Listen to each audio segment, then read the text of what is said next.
I'll be fast.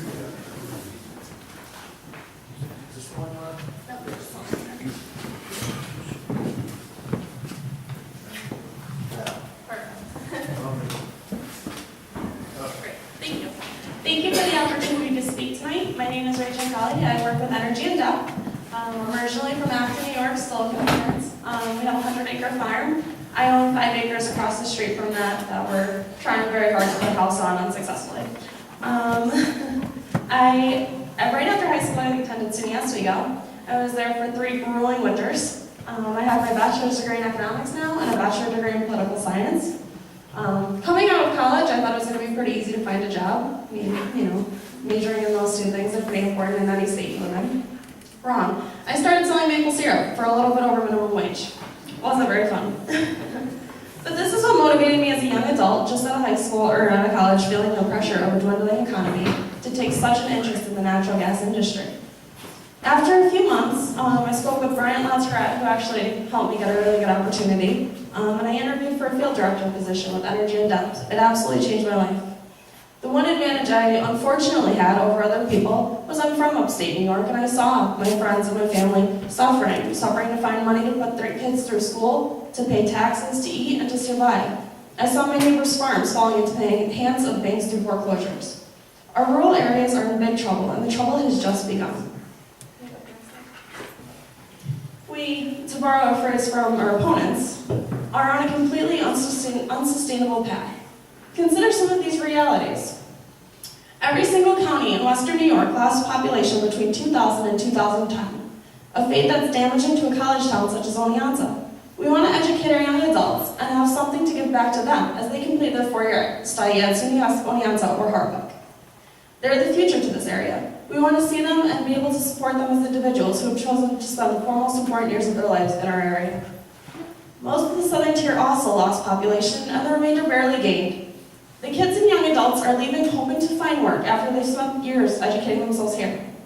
After graduating, young adults will kiss their towns goodbye and head off into other states to find jobs and plant their roots. Sadly, their families will grow up hundreds of miles away from where they have. Let's remember, the median age in the 21 counties that Energy and Depth covers has gone up 2.9 years in just the last 10. 20% of the population will be over the age of 65 by 2030 at the current rates. Slide, please. School enrollment is also declining, which Chief Downey speaks on really well. Broome County, for example, lost 4,745 students in 1 decade. This pattern is repeating across rural areas, and maintaining school is hard without the growth. No, we can't, even with the growth. Next slide, please.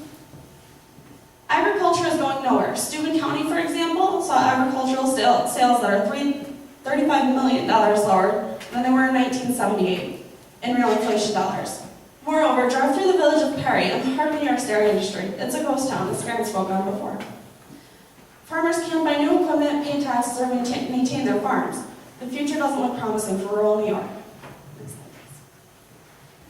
Property values are much higher in Pennsylvania than in New York. Tom Shepstone, my boss, did a really good study on the property values, and you can read through some of them quickly right now. Next slide. Bradford County, just south of Chemung and Tioga counties, has the lowest unemployment, between 5 and 6% in the Commonwealth. Compare this to its neighbors in New York, where the rates are closer to 8% or 9% in Steuben County. New York rates would still be higher, but New Yorkers are finding jobs living at home and transferring to work in Bradford County and Susquehanna County. One of my best friends from high school, who I graduated with, spent 4 years going to school at Alfred State University. He has his degree in engineering and currently commutes 2.5 hours a day to work just to make ends meet, and he works engineering for the gas companies. Meanwhile, keep in mind that young kids with proper welding skills are earning up to $150,000 a year, working 7 days a week on pipeline projects. And these trades can be learned through BOCES programs in community schools or trade schools. One interesting thing to look at is Williamsport and Ithaca. They're very similar communities in size, with populations about 30,000 people. The per capita income is just over $19,000 in both cases, and both have heavy student populations. Williamsport grew by 7.8% in 2010. It ranked 7th in the nation for national GDP growth in the year, while Ithaca only gained 1%.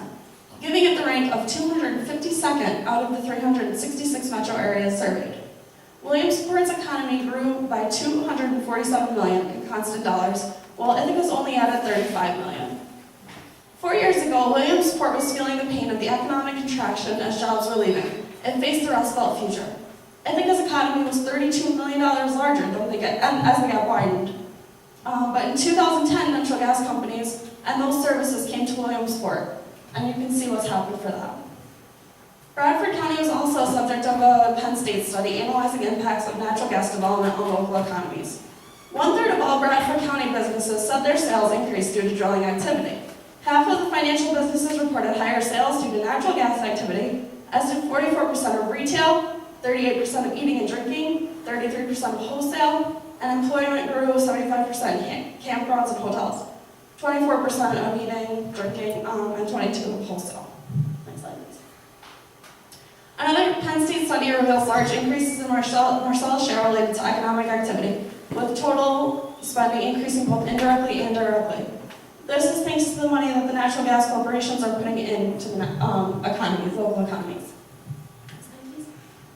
Marcellus shale grew through purchases of goods and services, the royalties to the landowners, and tax payments, directly creating over 67,000 jobs in Pennsylvania and translating to over 140,000 jobs indirectly through the gas industry. Our area would see a more balanced growth, diverse economies, more families, higher property values, more stable market, and the ability of farmers to maintain their farm, possibly passing them down throughout generations. We also see our roads get upgraded, as we've discussed here today, and money would be more fluid for people around here. The key is to get all the messages out that we try to at EID Marcellus. We are your partners in identifying, organizing, motivating, and deploying a stable pro-gas force at the grassroots level and working our way up to influence the public debate and ensure decision makers have the facts and political support to act on them. So thank you, Jennifer, and we are standing behind you.